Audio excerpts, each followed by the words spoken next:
Genevieve Kibumba is my name. Dear viewer, you need your enemy. An enemy is one not desired by anybody, but an enemy is one that is needed by everybody. We try our level best to treat people right, to smile to everyone, to share with everybody, and love everybody. But this love, this attempt is not appreciated by all. Not everyone appreciated the good done to them. Some will hate you for trying to appease them. They wonder why you are acting this way.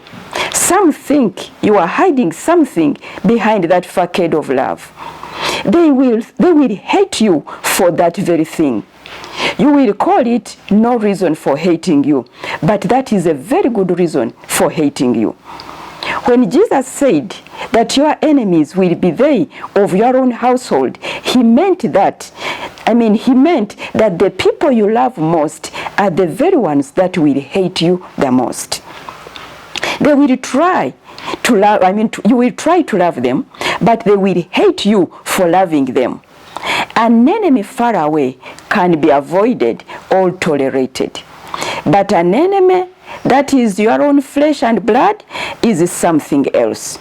You cannot avoid them. You cannot deny them. You cannot pretend that the hatred is not there, because it is real. You cannot even speak them out of existence. You can only endure them. You can only try and love them. You will try your best, but they will continue to treacherously treat you. You need just to pray for them. This prayer for such an enemy will be genuine, because you need that peace. When you start praying genuinely to God, you have learned something from your enemy. He has pushed you to God. Very few friends, if any, push you to pray earnestly. It is enemies that push us to prayer altars. You should love that person that draws you closer to your Creator. He is sending you in the right direction. If you don't have an enemy yet, especially from your own household, please pray that they come soon, because you need them. May the close friends turn against you with immediate effect, so that you can turn to your Creator. Check among your friends. Rarely do these cause you to pray. They pull you to themselves instead.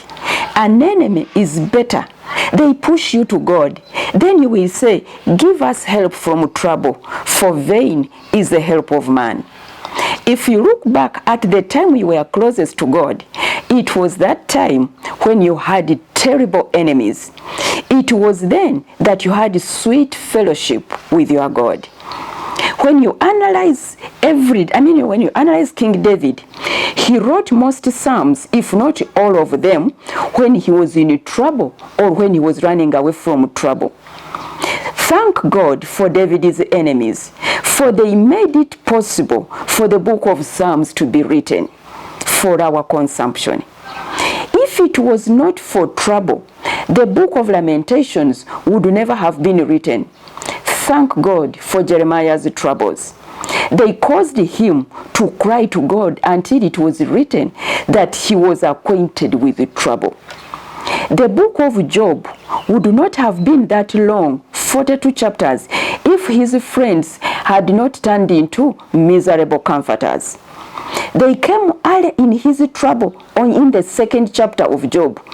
From the 3rd chapter to the 37th chapter, it is a painful conversation between Job and his miserable comforters. They really rubbed it in his face that he was not as holy as he prophesied, that he was an hypocrite who has ever perished being innocent. Thank God for Job's friends. Today, we have the book of Job in place. We actually need our enemies. Otherwise, how shall we fulfill the scripture that says, love your enemies and pray for those that persecute you? You must acquire enemies. They must hurt you.